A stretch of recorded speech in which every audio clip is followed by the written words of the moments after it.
பாலைவனமாக மாறிவிடும், பாலைவனமாக மாறிவிடும். சிந்திக்க, டெல்டா மாவட்டம் பாலைவனமாக்கப்பட்டு விடும். அப்படி ஒருவர் மத்தியில கர்நாடகத்தில் இருக்கின்ற அமைச்சர் இப்படிப்பட்ட திட்டத்தை கொண்டு வருவார் என்று சவால் விட்டுக்கிட்டு இருக்கிறாரு. அவரை தமிழ்நாட்டுக்கு விட்டு செங்கல்பட்டுல பிரச்சாரம் பண்றீங்கன்னா நீங்க தமிழ்நாட்டுக்கு நன்மை செய்கிறீங்களா? விவசாயி பிழைக்க வைக்கிறீங்களா? தமிழ்நாட்டு மக்களை பிழைக்க வைக்கிறீங்களா? இன்னைக்கு 20 மாவட்ட மக்கள்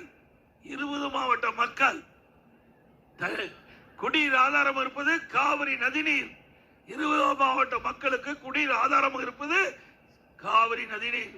இந்த டெல்டா மாவட்டத்தில் விவசாயத்துக்கு தண்ணீர் கிடைப்பது காவிரி நதிநீர்.